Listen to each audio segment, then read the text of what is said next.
Thailand dan Kamboja akhirnya setuju untuk menghentikan perang setelah 5 hari bentrokan. Perdamaian ini terjadi usai Presiden Amerika Serikat Donald Trump melontarkan ancaman. Hanya melalui telepon dan tekanan tarif dagang, Trump bisa membuat dua negara itu langsung mundur. Ini menjadi bukti kuat bahwa Trump punya pengaruh besar termasuk ke Indonesia. Simak selengkapnya dalam video berikut.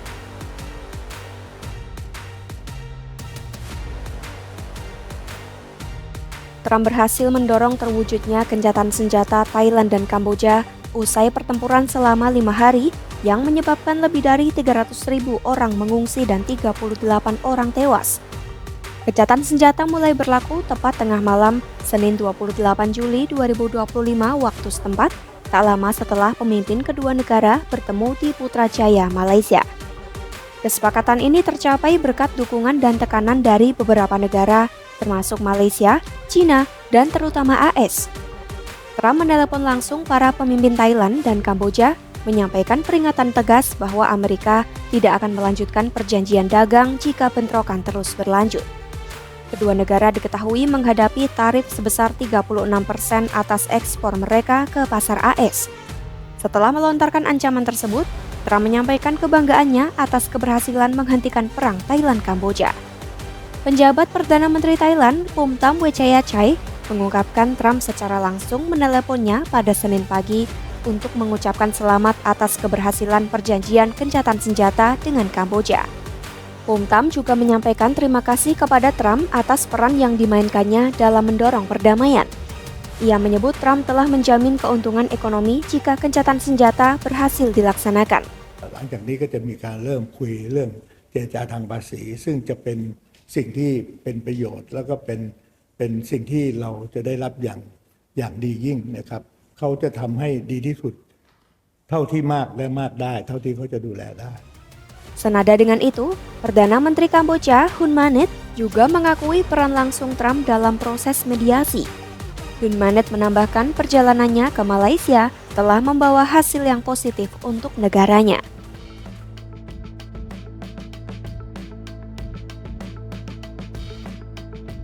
Tak hanya berpengaruh dalam konflik Thailand-Kamboja, Trump juga mampu mengontrol kebijakan ekonomi negara lain, salah satunya Indonesia.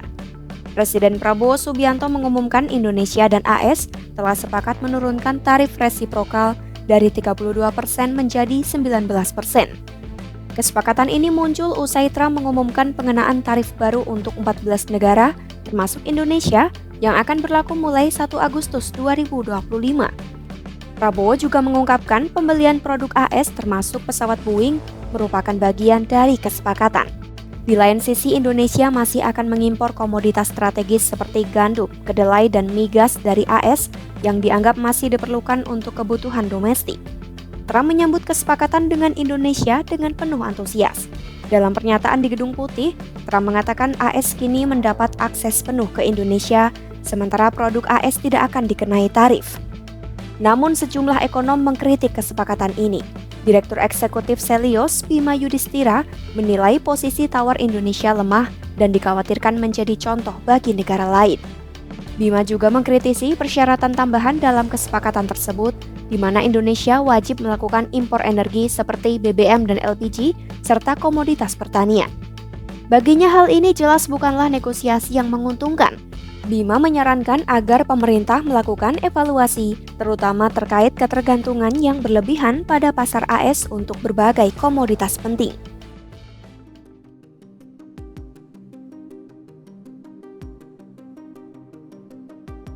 Trump juga membuktikan pengaruh globalnya tak hanya menyentuh negara-negara di Asia, melainkan juga menjangkau Eropa dan Inggris. Ia berhasil membuat Uni Eropa menyetujui tarif dasar sebesar 15% atas ekspor ke AS. Kesepakatan ini dianggap sebagai upaya menjaga keseimbangan perdagangan, namun pada praktiknya memberikan keuntungan jauh lebih besar bagi AS. Meski barang farmasi dikecualikan dari tarif, ekspor baja dan aluminium dari Uni Eropa masih dikenai beban sebesar 50%. Sebagai timbal balik, Uni Eropa berjanji membeli energi Amerika senilai 750 miliar dolar dan mengucurkan investasi tambahan sebesar 600 miliar dolar di Amerika. Di lain sisi, Inggris menandatangani kesepakatan terpisah dengan AS yang menetapkan tarif dasar sebesar 10% untuk ekspor, namun hanya untuk kuota 100.000 kendaraan per tahun. Di atas kuota itu, tarif naik hingga 25%. Perbandingan ini menunjukkan meski tarif Inggris terlihat lebih rendah, ruang manuvernya terbatas dan berisiko tidak lebih menguntungkan daripada perjanjian Uni Eropa. Sejumlah sektor krusial seperti industri farmasi, otomotif, dan baja juga menjadi arena tawar-menawar yang berat sebagai bentuk dominasi Trump dalam menekan mitra dagangnya. Dengan menjadikan tarif sebagai senjata utama, Trump mampu mengontrol kebijakan dagang bahkan di wilayah-wilayah yang selama ini relatif mandiri seperti Eropa dan Inggris. Trump terbukti mampu mengontrol kebijakan negara-negara lain melalui tekanan tarif dan diplomasi kuat.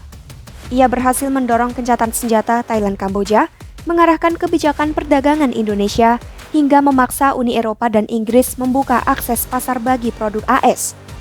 Semua langkah ini menunjukkan dominasi global Trump dalam menentukan arah ekonomi dan politik internasional. Simak terus berita global terkini hanya di YouTube Kompas.com.